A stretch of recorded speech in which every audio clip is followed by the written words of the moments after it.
나의 미래는 누가 책임질까? 내 미래는 아무도 책임지지 않습니다. 노인을 위한 나라는 없다. 노후의 필요성을 대부분 느끼지 못하죠. 2014년 국민연금공단에서 공모전이 논란이 되었죠.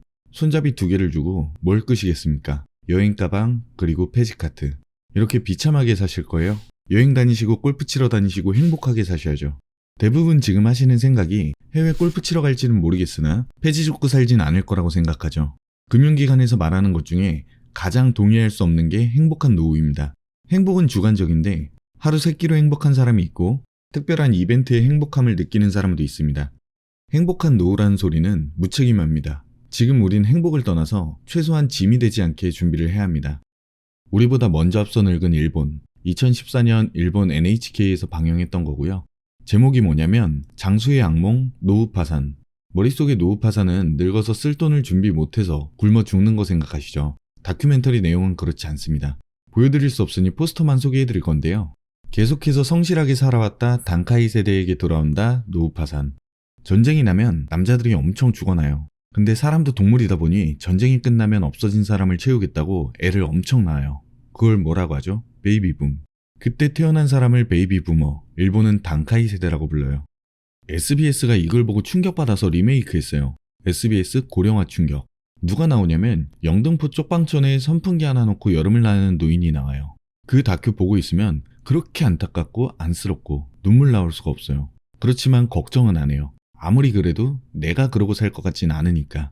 노후파산 다큐멘터리에 데라지마 겐조라는 어르신이 나와요. 이분은 어릴 때부터 은퇴에 대한 준비를 해온 거예요. 은퇴하기 전에 빚 없이 죽을 때까지 살 집이 있었고 현찰로 2억 5천 은퇴 자금을 들고 은퇴하신 거예요. 주변에 물어보세요. 빚 없이 은퇴 자금 2억 5천 모아놓은 사람이 얼마나 있는지. 준비를 정말 열심히 잘하신 분인데 왜 파산했을까요? 이렇게 관심을 갖고 준비를 잘한 사람인데 이 사람도 생각하지 못했던 위험이 있었어요. 우리도 금리가 낮지만 일본은 금리가 마이너스 0.1%예요. 이 어르신이 2억 5천을 가지고 부동산을 하시겠어요? 주식을 하시겠어요? 자산이 불어나질 않는 거예요. 돈은 한정되어 있는데.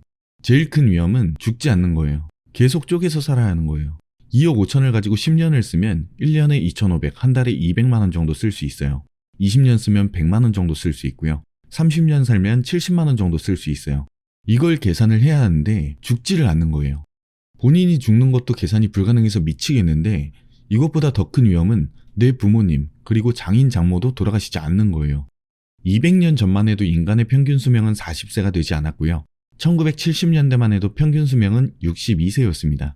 1982년 워싱토니언이라는 잡지에서 이 아기는 100살까지 살 수 있다라는 문구가 실렸을 때도 사람들은 믿지 않았죠. 2015년 타임즈에 지금 출생한 아기는 142세까지 살 거라고 말하죠. 내가 40대가 되었다고 가정하면 부모님은 60대, 70대, 할아버지 할머니는 80대, 90대. 우리나라는 지금 이런 가정을 쉽게 볼 수가 있죠. 불과 10년 전만 해도 이런 가정 보기가 힘들었죠. 손주가 40대기 전에 위에 분들이 다 돌아가셨거든요. 최근에는 고령화가 되면서 이런 가정 볼 수 있죠. 이 연세에 건강하실 확률이 높겠어요? 편찮으실 확률이 높겠어요? 당연히 편찮으실 확률이 높죠. 제도적으로 치명적인 노인 질병을 2가지 뽑아요. 첫 번째로 치매. 의식이 없는 가운데 모든 일이 벌어지는 게 엄청 위험한 거거든요. 두 번째, 어르신들이 편하게 중풍이라고 말씀하시는 뇌졸중. 뇌가 죽어가고 있는 중이라고 해서 뇌졸중이라고 하는 거예요. 요양병원 가면 한 사람 얼마 정도 나올까요? 등급 받고 가면 작게는 60에서 80만 원 정도 나오고요. 등급 못 받고 그냥 가면 150에서 200 정도 나와요. 주변 형님이 160만 원짜리 시설에 아버지를 보내고 있으신데요. 의리의리한 곳 아니고요. 일반적인 데가 그 정도예요. 제가 아는 형님 같은 경우에는 형제관계가 2형제입니다. 2형제가 지난달까지 아무 걱정 없이 살다가 갑자기 이번 달부터 160만 원을 둘이 걷어서 내야 하는 거잖아요. 얼마나 힘들겠어요. 이걸 가지고도 굉장히 많이 싸웠다고 합니다. 3개월 만에 면회하러 갔답니다. 면회장에 음식 깔아놓고 아버지가 나오시길 기다리는데 3개월 만에 너무 좋아지셨더래요. 얼굴도 좋아지시고 걸음걸이도 좋아지시고 그런 모습을 보고 좋아해야 하는데 아버지를 보자마자 드는 첫 생각이 잘하면 오래 갈 수 있겠구나. 이게 우리 아버지가 빨리 돌아가셨으면 좋겠다는 말이 아닌 거 아시죠? 건강해지신 건 너무 좋아요. 근데 형제지간의 돈으로 인한 다툼도 지긋지긋하고 배우자와도 어렵다 보니 아버지 못 모시는 것 같아서 죄송하고 그날 가졌던 최고의 죄책감은 3개월 만에 처음 만났는데 어떻게 그런 생각이 들었을까였다고 합니다. 그 형님 입장에선 본인이 열심히 준비한 노후 자금으로 내 부모, 내 장인 장모의 의료비, 치료비, 간병비를 낼 거라고 생각을 했을까요? 돌아가시게 둘 순 없고 모아둔 돈도 집 한 돈도 떨어져 가는데 죽어야 하는데 죽지도 못하고 계속 사는 거예요. 이 사람들이 파산 신고를 하고 있는 게 노인 파산입니다. 이 사람들이 일본의 베이비 부머인데 우리나라와 시기가 다르죠. 일본의 마지막 전쟁은 2차 세계대전 1945년도에 끝났죠. 우리나라의 마지막 전쟁은 6.25 전쟁 1953년도에 끝났죠. 우리랑 몇 년 차이 나죠? 8년.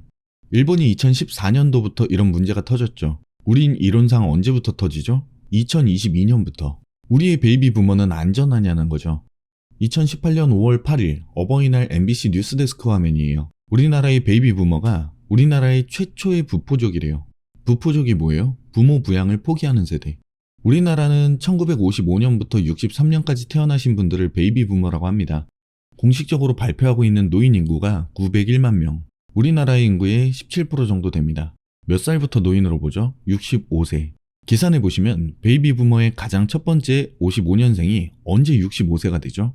우리나라는 2020년부터 지금 현재 있는 노인 말고 전체 인구의 15%가 8년 동안 노인으로 전환됩니다. 여러분들이 꼭 기억해야 하는 지표, 노년부양비라는 거예요. 노년부양비라는 건 젊은이 몇 명이서 노인 하나를 먹여 살리냐라는 건데 노년부양비 20%라고 가정하면 젊은이 5명이 노인 하나 케어하는 거예요. 우리나라는 2018년도에 20%를 이미 돌파했습니다.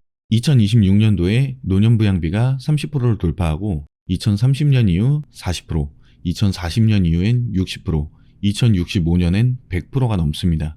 그래서 어떤 이야기가 나오겠죠? 노인 지원 나이를 뒤로 미루자. 말이 많지만 저는 계속 늘어날 거에 한 표를 던지겠습니다. 시간만 지나면 무조건 닥칩니다. 절대 바뀌지 않아요. 이미 한정돼 있는 인구라는 거죠. 시간만 지나면 무조건 이렇게 된다는 내용이고요. 노후가 점점 개인의 준비로 전환이 될 거예요. 지금의 선택이 가장 중요한 선택일 수도 있습니다. 루즈벨트 대통령 부인 엘리너 루즈벨트라는 분이 한 얘기인데 아름다운 젊음은 우연이지만 아름다운 노년은 작품이다.